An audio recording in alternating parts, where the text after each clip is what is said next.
Hello guys, welcome back to my YouTube channel. आज हम इस वीडियो में रेस्पिरेशन चैप्टर से related topic that is respiratory system के कुछ एमसीक्यू करेंगे। तो जैसे फर्स्ट क्वेश्चन है, which of the following category is without the lung alveoli, कि इसमें से कौन सी चारों ऑप्शन में कौन सी ऐसी कैटेगरी है जिसमें लंग एल्वुलाई ही एब्सेंट होते हैं।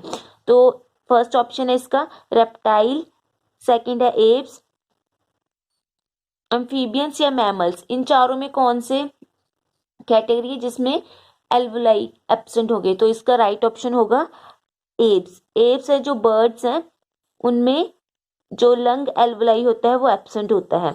नेक्स्ट क्वेश्चन है, the presence of air sac is the characteristic of, कि एयर सैक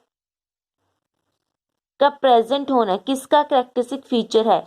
तो इसके ऑप्शन में आते हैं जैसे पिजन, सेकंड है स्नेक, स्कोलियोडोन या कैलोटिस। ये चारों ऑप्शन में से किसमें एयर सैक प्रेजेंट होंगे। तो एयर सैक प्रेजेंट होते हैं बर्ड्स में, जितने भी एव्स हैं, क्योंकि उनमें लंग एल्वुलाई एब्सेंट होते हैं और इनमें एयर सैक प्रेजेंट है ताकि ये इनका जो वेट है वो रिड्यूस हो सके। ये इनकी जो फ्लाइट एडेप्टेशन में ये काम करते हैं, मीन्स इनका जो वेट है रिड्यूस हो सके और ये इजीली वे से फ्लाइट कर सके। तो ये वाला कैरेक्टरिस्टिक फीचर इनका वेट को लूज या रिड्यूस करने में हेल्प करता है, presence of air sac instead of कि उसमें लंग्स प्रेजेंट हो। नेक्स्ट है एपिग्लोटिस इज फॉर्म्ड ऑफ। अब जो एपिग्लोटिस स्ट्रक्चर होता है जो फेरिंग्स के ऊपर प्रेजेंट होता है, जो हेल्प कर लीफ लाइक स्ट्रक्चर होता है जो हेल्प करता है कि जो फूड है हमारा वो विंड पाइप में ना जा पाए। तो जो एपिग्लोटिस है वो क्या है, एक स्मूथ मसल है या स्केलेटन मसल है या कार्टिलेज है या partially skeleton partially smoothly muscle है। तो इसका राइट ऑप्शन होगा कार्टिलेज, कि जो एपिग्लोटिस है वो एक कार्टिलेज का काम कर रहा है, कार्टिलेज से बना है। नेक्स्ट है epiglottis is absent in all the following animal except one, कि एपिग्लोटिस सभी में एब्सेंट होगा एक को छोड़ के। इनमें से कौन सा ऐसा हमने एनिमल को ढूंढना है जिसमें एपिग्लोटिस प्रेजेंट होगा। तो ऑप्शन में है जैसे पिजन, सेकंड है rabbit, third is dogfish and fourth one is wall lizard. तो हमें पता है जो एपिग्लोटिस है वो मेन कैरेक्टरिस्टिक फीचर होता है मैमल्स का। तो इनमें से मैमल्स कौन है, रैबिट। तो रैबिट में एपिग्लोटिस प्रेजेंट होगा। नेक्स्ट क्वेश्चन है, name the site where the actual exchange of carbon dioxide and oxygen takes place between the air and the blood in the blood body of a rabbit. या rabbit भी हम कह सकते हैं, mammals भी कह सकते हैं, कि कहाँ पे actually exchange of carbon dioxide या ऑक्सीजन होती है। तो इसका ऑप्शन होगा एल्वुलाई। ये तो आपको सीधा ही पता है कि एल्वुलाई में ही गैसेज एक्सचेंज ऑफ गैसेज होती हैं। नेक्स्ट क्वेश्चन है, what will happen if the diaphragm in A mammal rupture. अगर डायफ्राम है जो वो मैमल्स में रप्चर हो जाए या खराब हो जाए तो वो क्या हो सकता है। जैसे फर्स्ट ऑप्शन है rate of respiration will slow down, death will occur at the respiration will stop. Next option है जैसे rate of the respiration will be increases, individual will lead a normal life. अब देखो जो mammals हैं उनमें एक diaphragm एक main उसका कैरेक्टरिस्टिक फीचर होता है, यूनिक फीचर होता है कि मैमल्स में डायफ्राम प्रेजेंट होता है। अगर उसमें डायफ्राम नहीं प्रेजेंट होगा तो डेथ विल अकर, क्योंकि उसमें रेस्पिरेशन ही स्टॉप हो जाएगी। क्योंकि जो डायफ्राम का अपवर्ड मूवमेंट होना या डाउनवर्ड मूवमेंट होना, ये मैंने आपको पढ़ाया था मैकेनिज्म ऑफ रेस्पिरेशन में, उसकी वजह से ही क्या होते हैं, लंग्स एक्सपैंड या कॉन्ट्रैक्ट होते हैं। अगर डायफ्राम नहीं होगा तो रेस्पिरेशन स्टॉप हो जाएगी जिसकी वजह से डेथ हो सकती है। नेक्स्ट है the function of a tracheal hair is to, कि क्या फंक्शन होता है ट्रैकियल हेयर का, pass the mucus in, pass the mucus out, pass the air in या पास द एयर आउट। तो इसका मेन फंक्शन होता है पास द म्यूकस आउट, जितना भी म्यूकस है उसको बाहर निकालने में हेल्प करता है ट्रैकियल हेयर्स। नेक्स्ट है in mammals trachea is lined with incomplete ring of, कि मैमल्स में जो ट्रैकिया होता है उसमें इनकम्प्लीट रिंग्स प्रेजेंट होती है जिससे हम कहते हैं कार्टिलेजनस रिंग। तो वो किससे बनी होती है, कार्टिलेज रिंग। तो cartilage rings white fibrous cartilage से बनी है या कैल्सिफाइड कार्टिलेज या हाईलाइन कार्टिलेज। लास्ट ऑप्शन है येलो फिब्रस कार्टिलेज। तो इसमें हाइलिन कार्टिलेज प्रेजेंट होता है कार्टिलेज रिंग में। तो ये क्वेश्चन रह गया था।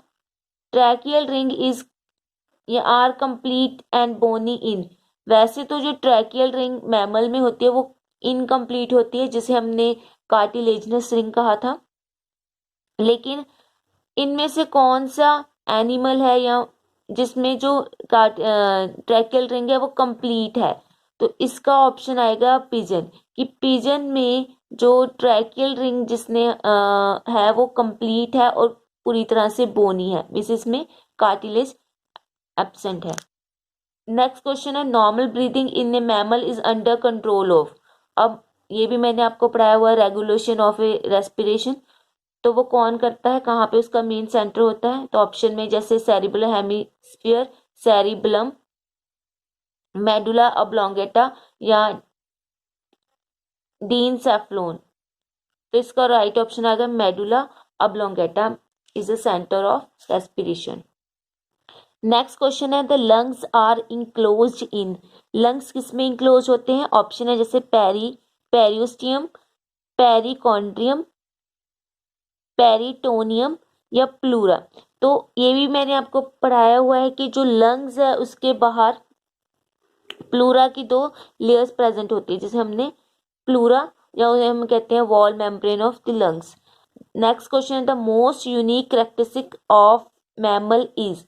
ऑप्शन है जैसे first warm blooded, rib cage, 4 chambered heart या डायफ्राम। तो ये मैंने आपको अभी पढ़ाया था कि जो मेन कैरेक्टरिस्टिक फीचर है मैमल्स का वो क्या है? Presence of diaphragm. Next question है the lungs of a reptiles are located in neck, thorax, abdomen या टेल। तो जो रेप्टाइल का लंग्स होता है वो थॉरेक्स में प्रेजेंट होता है। नेक्स्ट क्वेश्चन है ब्रोंकोफ्रेंजियल रेस्पिरेशन इन फ्रॉग, कि फ्रॉग में ब्रोंको रेस्पिरेशन कैसे होती है या कब होती है? Increases when nostril are close, कि जब नॉस्ट्रिल क्लोज होती है उस टाइम इंक्रीज हो जाती है। Stop when there is a pulmonary respiration, कि स्टॉप हो जाएगी जहाँ जब ये पल्मनरी मीन्स लंग्स के थ्रू रेस्पिरेशन हो रही होगी, या फिर इंक्रीज हो जाएगी व्हेन इट कैचेज इंसेक्ट, या stop when mouth is open. तो इन चारों ऑप्शन में ब्रोंकोफ्रेंजियल रेस्पिरेशन क्या होती है? ब्रोंकोफ्रेंजियल रेस्पिरेशन स्टॉप हो जाती है जब लंग जो फ्रॉग है वो लंग्स के थ्रू रेस्पायर कर रहे होते हैं, तब ये ब्रोंकोफ्रेंजियल रेस्पिरेशन क्या हो जाएगी? स्टॉप हो जाएगी। नेक्स्ट है the puncture of A thoracic wall will cause. अगर हम थोरेसिक वॉल में पंचर कर दें तो क्या होगा?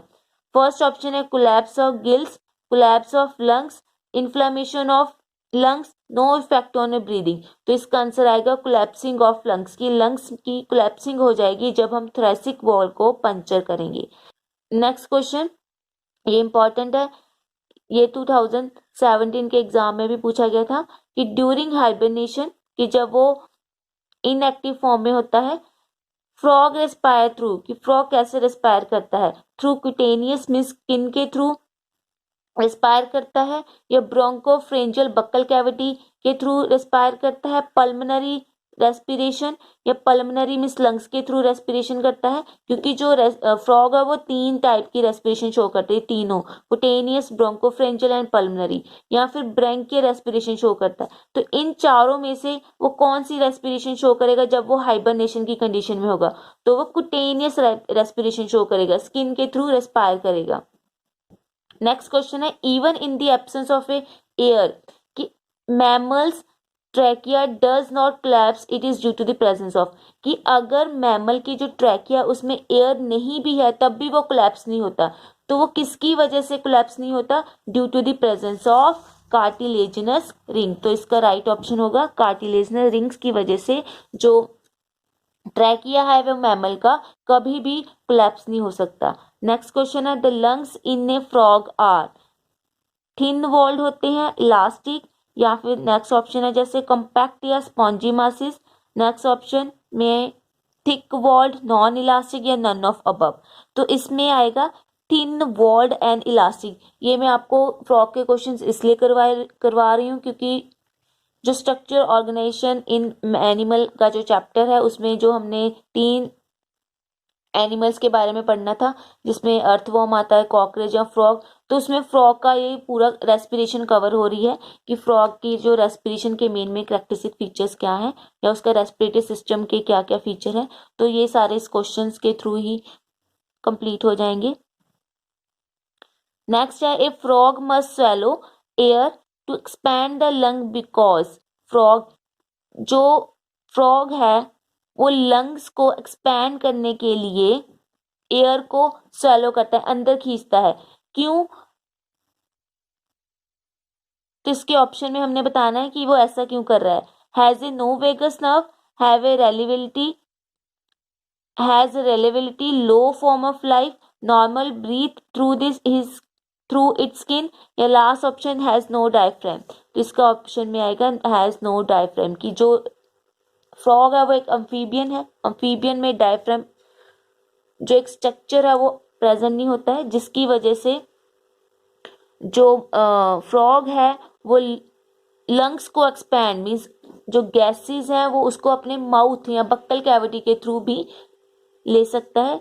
तो इसका राइट ऑप्शन आएगा has a no diaphragm structure. Next question है, in birds the exchange of gases occur, कि बर्ड्स में एक्सचेंज ऑफ गैसेस कहाँ पे होती है। First in a lungs, then in a air sac, first in air sac then lungs, simultaneously in air sac and lungs, only in lungs not in air sac. कि birds में जो exchange of gases है वो only in lungs होती है, air sac में नहीं होती हैं। Which of the following is the not characteristic या character of a respiratory surface, कि रेस्पिरेटरी सरफेस का कौन सा इनमें से करेक्टरिस्टिक फीचर नहीं है।